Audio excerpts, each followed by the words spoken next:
Hello, everyone. Welcome to the special edition of Mantra Talks with Industry Experts, an initiative by Mantra Labs an InsurTech100 firm building products and solutions for the changing world. Undoubtedly, the outbreak of pandemic COVID-19 has affected the global economy. It is disrupting global supply chains and international trade. As lockdown measures and travel restrictions continue for the near future, businesses across all industries have taken a huge hit.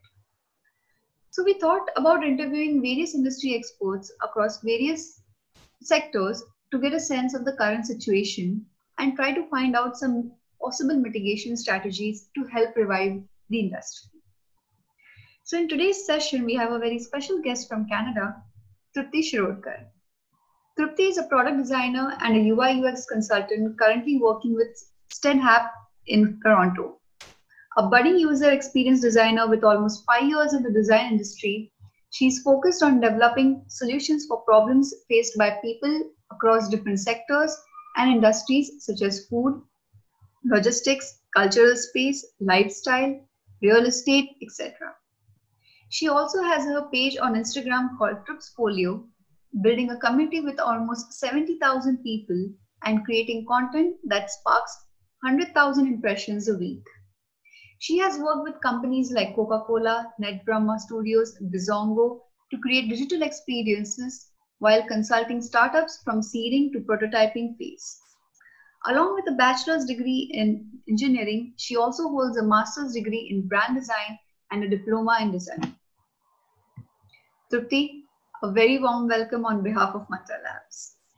Thank you for having me. I know it's been a while for me to come to Mantra Lab, but thank you for giving me the opportunity for letting me join the session. Thank you so much. Also, joining us in this conversation is Mr. Akshay Vensurkar. He's Senior UI UX Consultant, UI UX Designer at Mantra Labs. Hi, Akshay. Hi. All right. So, Trupti, you have recently moved to Canada and you're working for StandUp. Can you tell us a little bit more about this product and your current role with them?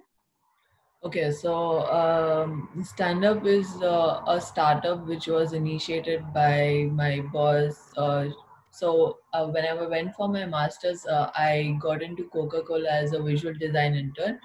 And I was working directly under the marketing director over there. So she had an experience of over 18 years in her role and more apart from Coca-Cola. But she decided to start her own startup. And after 2-3 years, when she did decide for a startup, she got in touch with me. And I was currently working with her in 2019 for setting up the entire brand guides and setting up the entire the brand to life. And then we did a prototyping phase of building the product, like a small prototype product, so that she could test it with the users there. I helped her with the survey questions and how to she's already an expert at taking interviews, and I just helped her with a couple of survey questions for the product. And then what happened was she won the seeding money for the entire startup. She got it she got it legalized, and all those initial foundation of the startup was done. After that, what happened was in 2020, when I quit my job, I thought I'll take some break, and suddenly my visa had come through, and I decided to move to another country, which I did not know was in the time of a pandemic. And right before I moved, just 1 week before the entire lockdown happened. And nobody had a clue that this pandemic was coming, or there were a lot of plans. During this phase, I started working with her as a freelance basis since January, and I was working till the end of May.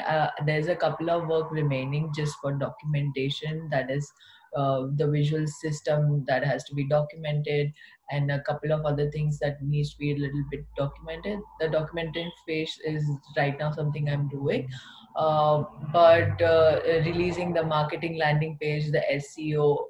So I was part of the core team. Is just 5 to 6 people, a developer, a designer, and the co-founders. So being part of a team where you start off with something really new and a really seed concept and testing with the users. So that has been my complete journey with StandUp. And since it's built on a very pure relationship which I had with my boss, she supports me a lot, and plus she gives me room to learn new things. Like for me, SEO was a new concept in this, so I got to learn how to do SEO for the marketing landing page. Otherwise, a UI UX designer just does what he is meant to do, rather than exploring a lot more ideas about marketing. I helped her with the content strategy because already been handling Instagram. So I am a little bit acquainted now with what works on social media, what doesn't work on social media. So coming up with all of these, so it's been like an elaborative role where I could juggle between a lot of more things rather than just UI UX. Even though there's not a lot of work because now it's going to be a beta launch is going to be there, and then there's going to be more work later on. But it's like been a constant work, buckets of work over the year. Yeah. That's a very interesting journey. Yeah.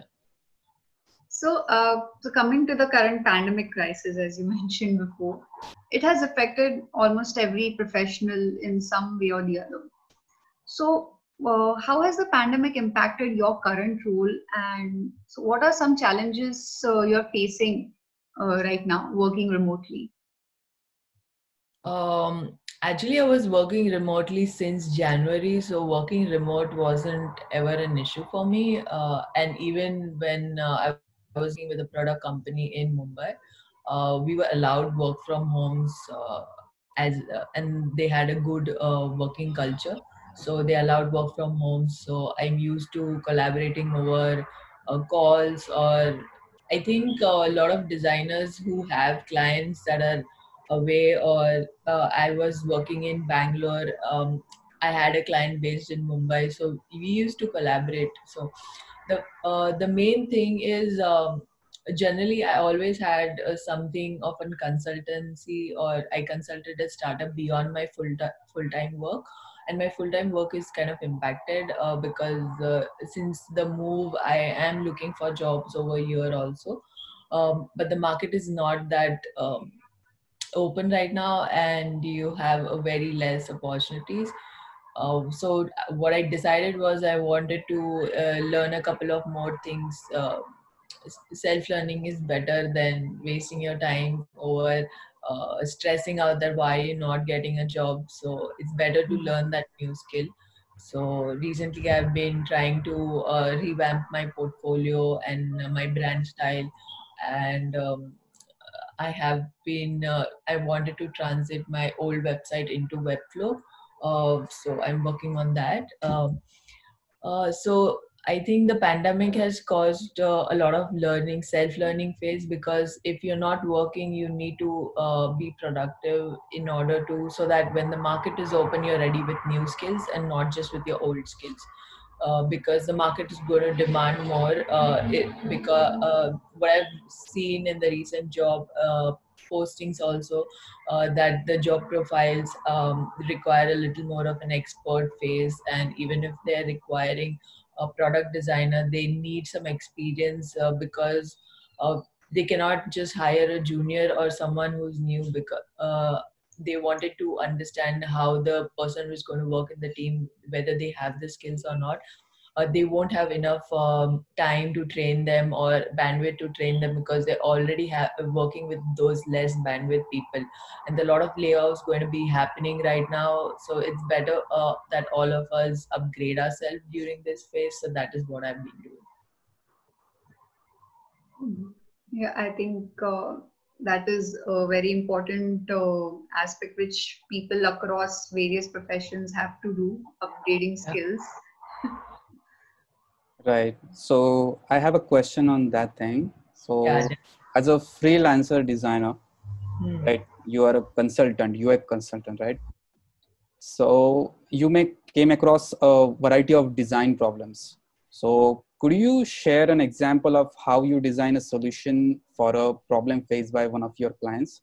For example, as a lifestyle sector. So here, I just want to hear that what is the process uh, to approach a certain project? The context as in how do I approach the entire design process, or sit with the client in order to discover what problem do they have. So there are two types of question here. Right. So let's say if there was a website for lifestyle products, okay, and they have application or a website which is doesn't work for them that well. So So in that case, I would, so currently, because right now I'm in between, so I had this friend, my mentor, he's based in US, and he has his own company and he takes up projects also. So he recently gave me a project, and I'm going to elaborate that with an example that relates to your question. So recently there's a client and he came up and he's like, okay, I have a good product but my page does not sell my product. um, so how do I come up with a new, I want to sell my product, or I want that product to get into different sectors. So it's a security based company and it wants to get into different sectors, and security is really necessary for a lot of sectors. So what we did was, we sat with the client, and I asked him questions like, why do you even, what is affecting your business right now, and why is it not getting across to your customers? Where is it that you're missing this opportunity? So he told me that it's not opening up in the mobile, and a lot of people go onto the mobile and look for the website, and he's missing out on that first impression and that first opportunity itself. And plus, what is the most impacting his business is, the brand is not conveying the story. So what am I doing for you, the benefits, what are the product features, they're not coming across. So I think a lot of these roles, which the UX designer needs to do is story tell what the product is doing for the user. And the story needs to come across, whether it's the product or the landing page. It has to be a strong message of what impact will it have on your life, and how I'm going to improve your day-to-day activities. So sitting with the client and understanding the entire process of what the brand or the product does is super important, and what are the different touch points that the user will come across with your brand. Like, are they going to be on mobile, are they going to be on web, where are they going to download it first? Even thinking of that approach, it's super important. The next level is building that story. So understanding, why did the person get this idea, what is the core concept of the product, and and then do they have competitors, yes or no, and how the competitors doing well versus your brand. And then taking out a little bit of those aspects, and keeping that expectation. Like, suppose in a lifestyle brand, you look up to a brand and that has set a benchmark, so you try to bring your brand or the product or service you're delivering to that benchmark, and then add on your features. So even for a product strategy, you need to be thinking of the competitors as well as the market. And then for the design process, I feel once you've captured the base level of the design that is already going to be there in your product, you need to come up with how you're going to improvise those design. What design flaws people are facing, or what are the drop off rates in the current process. Why is a person not buying this product, or where is the person is finding difficulties of buying this product. uh, these are the different levels of thinking that you need to put into any process, whether it's on the entire product level, or inside the entire process level, or inside the interface level. So I feel it's broken down into three different levels. okay. Yeah, I have a very small question on that thing. Like Yeah. many reputed UX designers and yeah, visual designers says that wireframes are dying these days. So they don't need to do wireframes. So is it true? What do you think on that? Um, I think it's not dying as such. It is super important, but the emphasis given on just wireframes is not enough. Like, it needs to be critically thought over. Like, for example, when you try to do a one feature presentation, you need to think of the entire task and not just the wireframe. Like, the task will percolate into the wireframe, and that it's super important for prototyping, whether you're getting it done on the paper prototyping or whether you're going to do a digital prototyping. Wireframe is just one step. You cannot put your 100% emphasis on it, but it's a part of the process. So I definitely feel it's not going to die, but the emphasis is going to be over a lot more things than just wireframes. Right. And how you do your wireframe? I mean, it's like on pen and paper, or you want to Yeah, I use love any pen and software? paper. I feel that the first my first sketching ideas definitely come on the paper, and I really enjoy the entire. So I do. So recently I started doing the crazy eight exercise where I try to do a lot of ideas for 8 to 15 minutes, and then I fix on one idea and then I explore that. So I think getting off the screen is super important when you're ideating, because then you're constantly just looking at things rather than doing things. So Yeah. I feel that is important. Actually, I think old school pen and paper is, I mean, definitely, even I like to, whenever even I write content or if I have to write down even notes, I prefer it going on with a pen and paper because it's just kind of fits in your mind, I guess. And Right. I think because the more you write, you kind of remember it more. Exactly. And plus, it brings a human side to it. Like, you are putting that additional effort of getting that paper out and pen out and doing it rather True. than sitting on your computer. Maybe it's a human state that you Hmm. see that effort live. I know that digitally also there is efforts going to be put in, but the brain is working along with you and not just Hmm. it's there is a lot of things in the back. True. Yes. And might be So, like this way, designers are collaborate little more than your digital software, right? hmm. So right now I feel that you can use tools like Miro, Figma, and because of Figma being good and coming up in the industry, it's because collaboration was super important. When I was a product designer with my product company, we were 5 designers. 3 of us were in Mumbai, 2 of us were in Bangalore, and we did not know how to collaborate. We wanted to use a component of the other product in one product, and sketch did not allow us at all. And that's when I really pitched to my design team that we really needed to move to Figma ASAP, because it's just super important. I can just share a link and he'll have the access to my screen rather than me downloading the file, sending, or using plant and then updating. It's not, it wasn't sustainable at all. And because of tools like Miro, you have Mural, and then couple of these tools you have live collaborating. So irrespective wherever you are, you can still have the note feeling. There's also InVision Freehand, where it allows you to draw on your Right. screen. So a lot of tools are exploring on remote collaboration, definitely. Yes. Yes. Cool. So, Platform also matters sometimes. Yeah.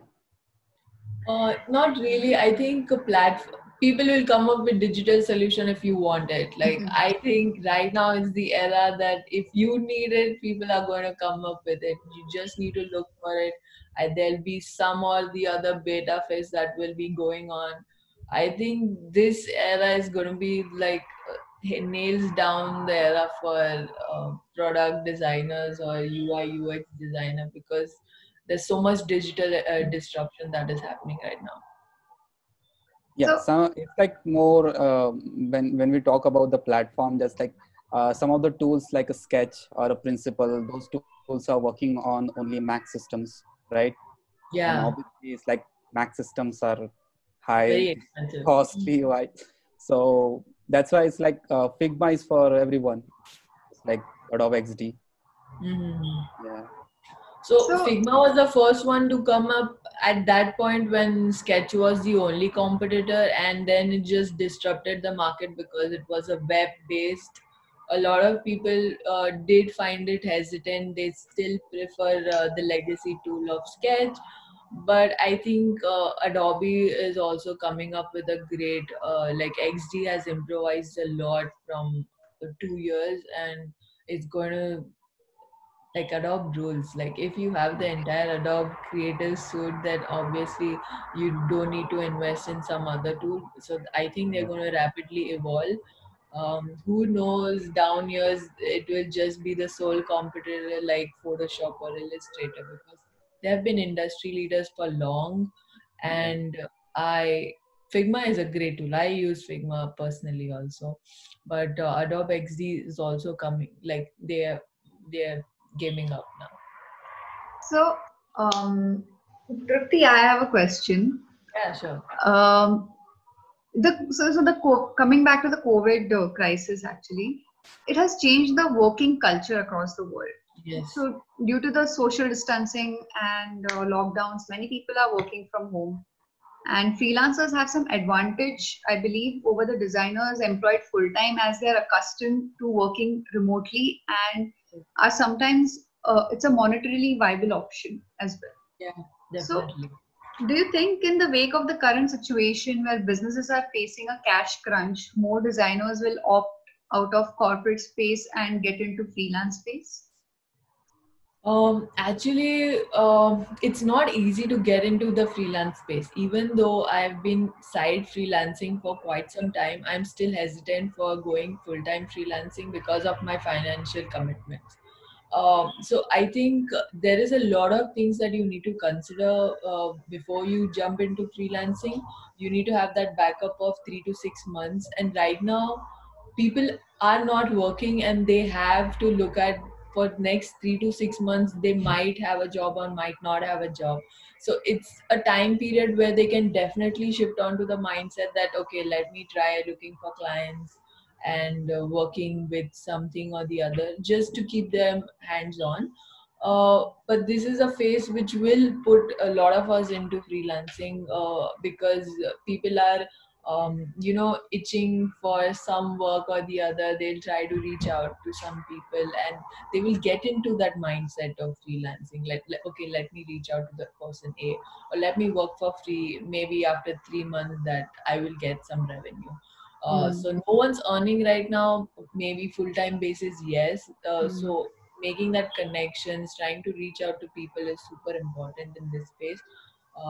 Even though it feels really lonely, you're working at home, you're all alone, you don't feel you're connected to the team. But I think because there's social media, you can reach out to anyone you want. You just have the courage to say hi. Okay, I am this. I want to reach out. Let us connect. And people are really nice, and they will connect. Somehow, I feel people miss out on these opportunities. Yeah, virtual networking is something that's need of the hour right now. Yeah, and what I think is people, uh, because I've been doing this for 9 months, I did not expect my growth to be that way. Or I did not start off for okay, I wanted to reach ABC point. I started out just for fun, and I really enjoyed that I got to connect with some great designers globally. And I have mentors right now. I have design friends. So it builds a good relationship with them. I might not be, and it's been over 8 months since I've connected with them, and I can ask for help now. I cannot say, okay, hey, I have been following you today and I just need you to review my portfolio. That is not how it works. You cannot demand right now. You need to build that relationship. You cannot just go on a date and say, hey, I need money. Like, no, you have to be in that relationship with the person and you have to establish that comfort. Like, you can't just go and ask a random stranger, hey, can you give me some money? No, you need that friend of 10 years or 5 years and like, hey, I'm like in this situation, would you be able to help me out? So that is how relationships are built everywhere. Yeah, Exactly. you need to consider that fact.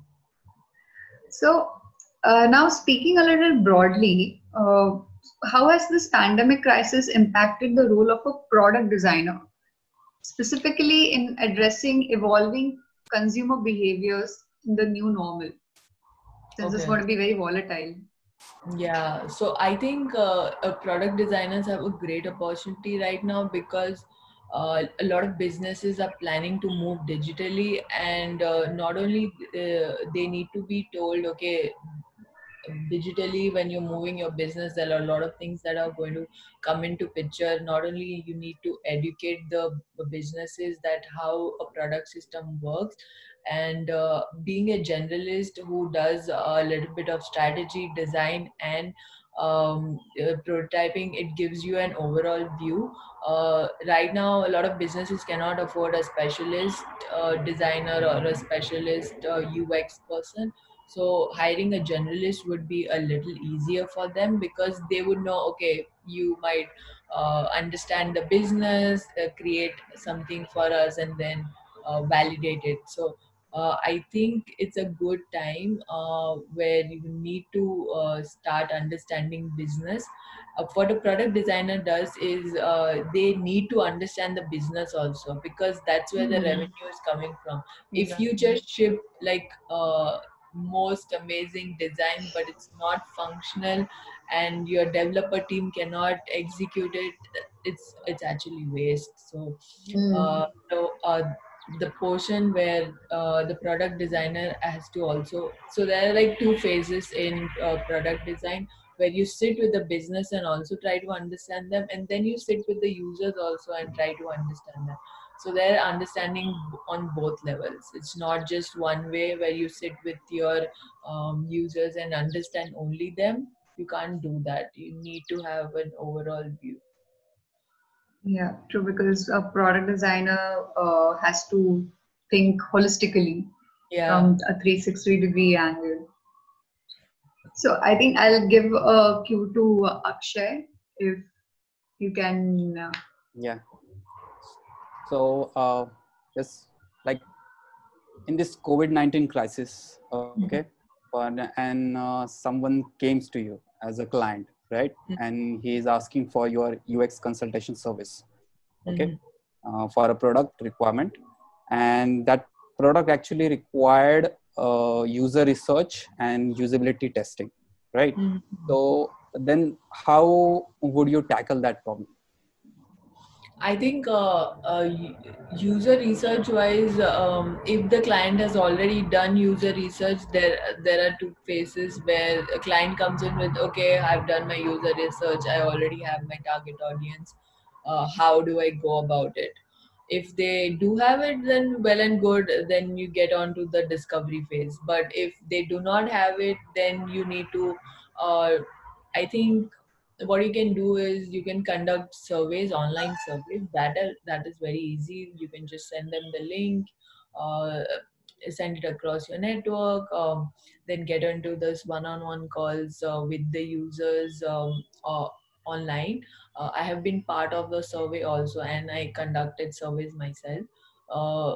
It's very easy to do that, and plus because of Zoom, you can record it. You have online platforms where you can actually record it, and sometimes when you're doing these interviews offline, you have to take a lot of permission. You have to get the camera ready, you have to get the audios, and you have to take notes. It becomes a little more taxing, I feel. But obviously person to person, you know the behavior, you can engage with the user much more.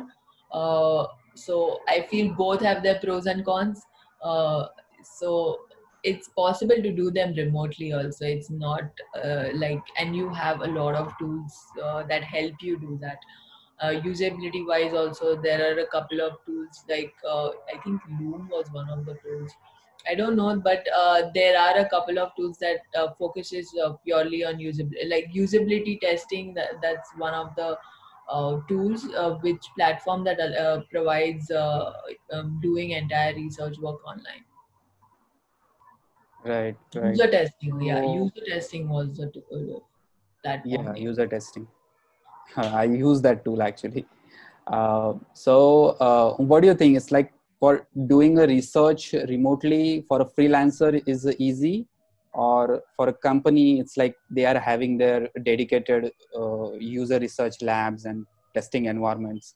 What do you think for a freelancer designer? How tough it is?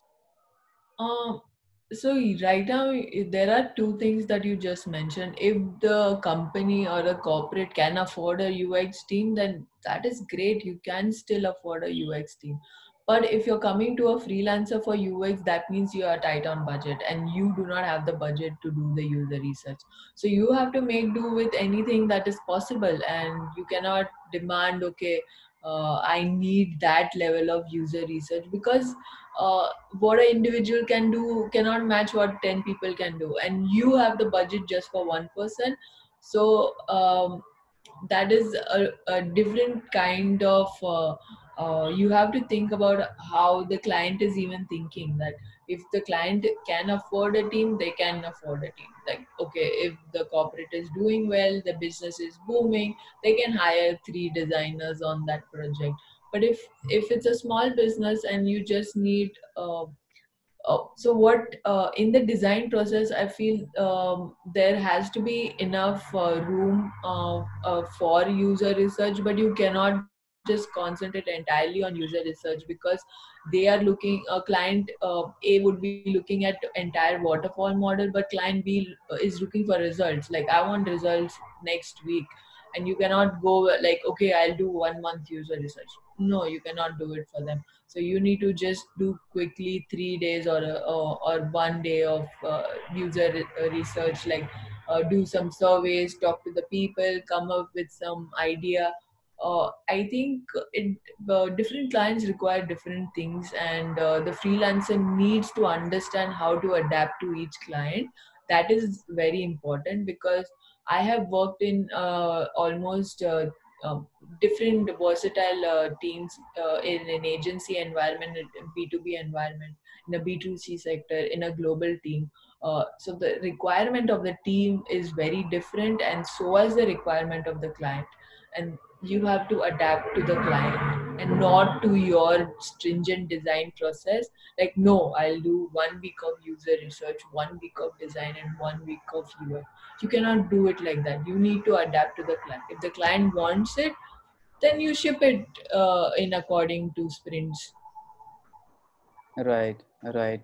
Because like when someone came into this profession, right? So I tell you, my thing is like when I learn about these things, right? Like process and what is Mm-hmm. like for. So when I get my first project, whether it's like company or a freelancer, so I just want to follow every single process points. Okay, so I want to do the research thing first, then but it's often I heard from client that no, just give me the final design first, just keep the everything. I don't want to say any wireframe, because we need to show them like, oh, how is the wireframe and how, because they didn't actually get it, like why you are making this gray boxes. You have to tell them the why we are making. So, so the reason for this is, I think design sprints are coming up, and the entire process of design sprint is that you're validating one experience. It might be just 6 screens, but they are like full prototype. And you're testing them with the users, and you're giving them, okay, these are the results of your experiment that you wanted, and you can go ahead with this feature, deploy it with 1 week of more refining, but you have some results by the end of the week. And I think one of the points where you raised that wireframes are dying, wireframes are not dying. There will be wireframes some or the other format. It might be analog format, it might be paper prototyping, but it will be there. It's just that the emphasis on wireframe prototyping will go less, because you need to show the users, okay, this is how the actual app is going to look and what do you feel about it. Then you'll get better answers, you'll get closer results than what the client is anticipating. I completely agree that when we are taught design, or when we are learning design, when we come into the industry, we want to follow that every single checklist of ours, like, okay, I did the user research, I did surveys, I did my interviews. But in reality, it's not the same, and it takes time. Like, you, after a couple of experiences with client, you would be now able to tackle these clients and say that, okay, this is not what you want. Maybe the communication is totally different. What you told them 5 years back versus what you told them now would be completely different. I think it comes with a little experience, obviously. Before, you would just when you got a client, and the client said, oh, give me the logo, and you just give them the logo. Now when the client comes in and says, okay, give me logo, you'll say, okay, why do you want logo? Is your business not doing well? Let me help you with the business. So the communication changes over a period of time, and how well you understand the industry, or how will you understand the entire design process, and at what point you can do the minimal amount to gain maximum results. So that is what I think even UX designers should do. When the client comes and says, okay, redesign my web page, but first you used to just do, let me redesign it. Okay, now before it looks like this, and after it looks like a fancy more website, you put in more colors, you do everything. And then later on, when you learn the different industry processes and techniques, you say, okay, this is what the step A, I did quickly reviews what is not working on your website. Then what did the users wanted to see, and what are the benefits that I wanted to show off the product. So I put all of that on your website, and this is how the website looks now. So the entire story changes after you have a lot of experience, I feel. Right, right. So, as you know, and like many of us like know you as the Instagram design Wonder Woman, right? So, just could you just tell us about how this journey goes from 1 follower to 79K almost? So, Okay. what is the secret of your community building? Uh, there is, to be honest, for a longest time, I did not grow. I started in April or May-ish. Okay, May to August, I took to grow for one. That is the time I took 4 months, almost 4 5 months to grow to 1,000. But what I really enjoyed about, you have to enjoy the social media. You cannot go to the social media and say, okay, I want to earn business from you. That's not how it works. Social media is when you have to get social. You need to talk to a lot of people. I was learning a lot from these different people who are online. They're constantly shipping some really quality posts. Um, and I ended up connecting with Michael Janda. He's my mentor, and I really love him. I connected with him when I was just, I remember, some 200, 300 followers, and I told him, I can you just review my page if I am giving enough value, or what is it I'm doing wrong. And before that interaction, I was actually commenting on all of his posts. I was regularly consuming his content. And after a month or so, when I had the courage to go and ask him like what is not working, he gave me a couple of tips, and I applied on them. I connected with a lot of people. I constantly commented on a lot of posts because I loved their posts, and I truly genuine wanted to connect with people, and it start compounding. Like for example, I connected with one of his name is Michael Wong. He's from Sydney. I got to do 1 hour session with him, where he was conducting free sessions. He featured me on his page, and I got a little more followers. So a lot of people, when you connect with them, they like you and they say, "Oh, let me feature this person," and uh, that's how you come across people. They like you, and then it compounds. So that is how you grow on Instagram. Whether uh, you need to be, so for example, I feel a lot of people came to know that I'm Trupti because of my comments on their post. I used to consume the post completely. I used to ask good questions, and people used to remember me. Okay, this girl asked me good question, so they remember me, and that itself is a good point where uh, someone you like and follow, they know you. And for me, that was a good point to start. Right, right, right. So this come to your website. Okay, I saw your website, and you try to express your brand through a 5 human senses. Yeah, Okay, so depicted by the ancient sculptures. What yeah. was your thought process behind this concept? Because actually, a few days before, there was some IOX website we are working on. So I was also work on the same thing. So just tell us about the website.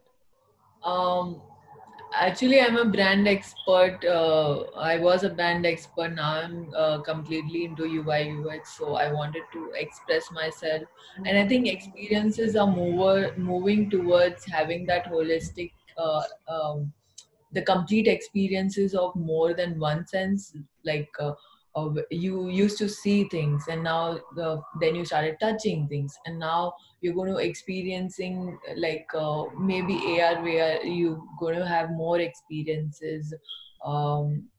Maybe I don't know, the smell is all or not going to be there, but you can have more senses, and the more senses you involve in the experience, the more memorable your experiences are. So that was my concept, that you're not just a human is made up of 5 senses, and if you're designing for that one person, that means you're designing for that 5 senses. And the higher your experiences touches those different senses, the higher your impact will be there on that one person. So that was my idea. um, uh, yeah, that was my idea. That's a very, I mean, an interesting way that you have thought about this. Because as Akshay mentioned, that something that we are also working on. We also understand the importance of those 5 senses, and how if you can actually integrate into touch points, it can create better experiences. It can create intelligent experiences. So, That was actually something which I never seen anywhere. So yeah, this was that a was very actually Yeah, unique it's like concept.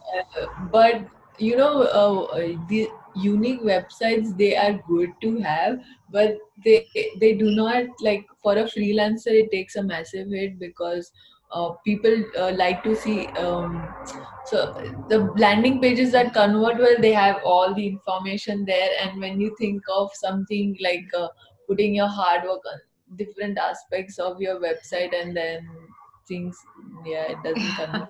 yeah. It also actually it shows that your love for a purple color also. Yeah, I So love. that was something which Perfect. actually Saptarishi Prakash is also interesting in a purple color. I don't know why, but Oh,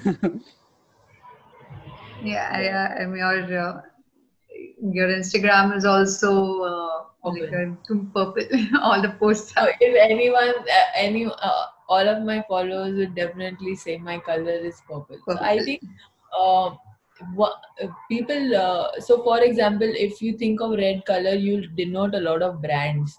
like Coca-Cola, or I don't know, like big. If you have a color and you tell a color, and I'll think of a brand. So I want to be that person that, okay, you think of purple, okay, I'm the one who comes in here. Yeah, that was the color of Zeta also actually. Yeah. Purple. I think it's true. I mean, many people are known with their colors because I've seen a lot of designers as well who have, okay, fuchsia is my color. So, like, they have these which they're their own colors which they put into their work and into their lives as well. So, I have this one because I was very curious. I wanted to ask you, you have an engineering degree. So, what made you pursue a career in design? I think coming from a very traditional Indian background, I think in India, not a lot of designers would have been like, not of parents would have say, oh, you go to design college, I'm going to pay for your design college. I don't think any parent is going to say that. So being a good student, yeah, you had to do doctor, engineer, and CA. So I picked engineering, and then later on, I always wanted to get into animation, but my parents were a lot skeptical on the design field. But eventually, I was too depressed, and my parents were like, okay, fine, you do what you want, and we will support you. And my parents have been great. They have supported me for all my things, whether I took a huge risk of taking a loan and doing my masters, or taking this huge leap and moving to Canada. They have been with me for a long now. So yeah, and I think it's a great background I have. Like, engineering supports me, and with the new tools which are going to be no code based, and the future is going towards no code, where you have tools like Framer, you have tools like Webflow. Understanding them becomes really easier. So for me, I can understand Webflow, I can import a little bit of code. The learning curve is steep for Webflow, but it becomes a little gradual for me. Yeah. So how you got into a design after your engineering degree? I mean, like, it's like self-taught completely, or you go to No, I was so actually I got a market research job with Amazon, and that was a time of a recession period. So I just took in any job and market research job with Amazon. And I hated the job. I hated looking at pages after pages for products, and updating the catalog. I hated it. And I told my mom and dad, I can't do it. I can't. So I started looking places where I wanted to study design. There was one French-based institute. It was a private institute in Mumbai that taught design. I thought I'll do. I did a 2-year diploma with them. And later on, since I already had a degree, and I I have a portfolio by then, I decided to pursue my master's. So I have invested a lot on my design education. Plus, I feel I don't regret on the investment, because my exposure was that much higher. I got a chance to go abroad, to meet my ex-boss, or I met a lot of people in the journey. So I think investing in education is super important. People don't, and whether you're investing your time or whether investing money, the investment needs to go in. A lot of self-taught designers invested a lot of time and a lot of efforts in it. So it's super important that if you are investing money, please invest money if you can afford it. If you can't, then you can definitely invest your time. True. Right. True. So I went back to school when I was studying with 16 years old and 18-year-old, being the oldest in class. So I had that experience also. That's a very nice journey. So I have a last question for you. Okay. So over the years, you work with the different capacities. Okay, from graphic design intern to product designer. Even in a marketing, you work. You have shared tips on how to make design portfolios, explain various concepts in UI UX design, etc. for new entrants in the design field who was especially hit by the current crisis, would you like to share a few pointers on how you pair this way for a career in design? I think people who are just new in UI UX, uh, I think what you can do is you can couple up with this is for person who is learning design or just finished design, learning design. A learning design, like a beginner Okay. designer. Okay, so you have just finished learning design, and what I can suggest you is this is some advice which I've got over the live sessions also. Is that you you tell, okay, I'm ready to work free for you, like connect with an agency, connect with anyone, connect with a small business, tell them, okay, I'll work free for you, free, completely free, because you know you're not going to earn anything in the next 3 to 6 months if you're sitting at home. Tell them you're working for free, and after 6 months, when the market opens and the business is doing well, they will remember you for your efforts. Like when imagine you are think of a personal problem, like suppose you are going through a really hard phase emotionally, and someone tells you, okay, let me help you, and they are not asking anything in return, but once you are well and good, you'll definitely help this person out. Like the business after 6 months or 9 months down the line will definitely recommend it to 10 other businesses, saying that, oh, when I was really low and my business was totally zero, I couldn't even afford a designer, but um, maybe Trupti came in and she helped me out, and that is how I started working, and I understood about different concepts. Maybe you can hire her. So that is what you can do, and you can work with NGOs, non-profits. It will build your profile, and trust me, these businesses have more network than you do. So if you connect with one business, they'll definitely have some connections, and you need to not connect with designers, but try to connect with businesses. Right, right. Very true, very true. I I think actually have a very, very small question. Sorry, I extend this thing. Okay. So I just want to ask you, how important is like design portfolio? Because it's some point of time I actually heard from a company's HR. Okay. So when I show her my design portfolio, she says that how can we trust you that you build this thing? Because you can just copy from Dribble and put it in your design portfolio. So it's easy for a freelancer designer to build on, like make their portfolio and keep it updated. But for someone who actually working for a company from straight 9 to 7 job, and they hardly get a time to improve or update their portfolio. So uh, is there anything that you want to say about this thing? Is like how to keep up with the current trend? So what I will, so there are two different things which you can do, like do design documentations, like create a Dropbox folder or create a Google Drive and save your work constantly over it. Document it, take a screenshot. It doesn't have to be like pixel perfect. What people want to know is whether they have that thinking level for me to onboard them in my team. Skills definitely can be learned over a period of time, but the thinking is something which you already come in with. So if they want to see, okay, she thought of this, and then she did the designs, and this was the things that came out of it. They want to see this entire process, whether you do design documentation or you showcase like a full as a website. It purely depends on you. Um, what I would suggest you is, which I also think I lacked into my entire journey, is I couldn't document enough.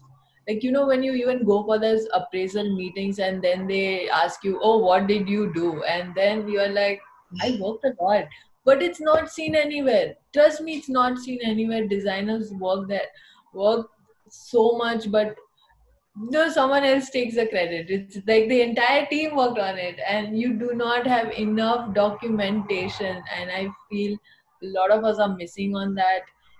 So next time I'm going to work with a particular company or work on a project. So it's good to document a couple of things, like ask them, okay, reach out to your business. Hey, I designed this website for you. How is your website doing?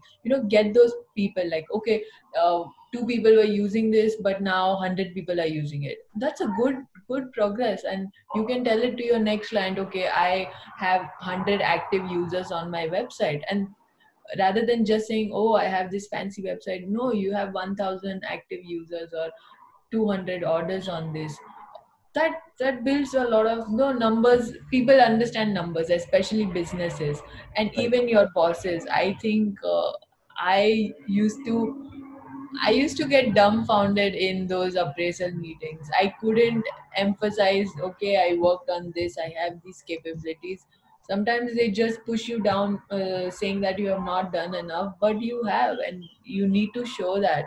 Uh, so I had one colleague who used to do 5%, but he used to be able to show 10% because he used to do those documentation. And I think uh, when you showcase that, okay, I have these results to prove, people will believe you. Right. That's a, I think, very valid point that you raised, is documentation. Actually, I'm married to a designer, so I know I've seen him working so much, Yeah. but then uh, like building a portfolio is like thinking only about it is a big Yeah, it's stress. very challenging. So there was this really good conference called, I don't remember, the conference in Bangalore that happened. Design ups. Yeah. A DesignUp happened, and I attended it. And there was this really cool guy from Google, and he told how he got his job in Google is purely because of documentation. He documented everything, uh, whether it was his design process, what was his day one on this task, or what are the tasks he did, what was the results, and everything was super documented. And just loved his presentation, and I started documenting a little bit. But yeah, it takes effort. Like Effort, yeah. and you go back home, you don't want to look at those screens again. But maybe you can do like a weekly check-in or a monthly check-in, whether you want to try to. It's a huge task. I It's completely understand, but it's something that you very need to do for important. Yeah, yourself. You need to do it for exactly. Yes. yourself, and yeah, that's all. So very true. So on that note, Trupti, thank you so much for joining us and participating with us in this interview. Those were some really amazing insights. And Akshay, would you like to add something? Yeah. So thank you for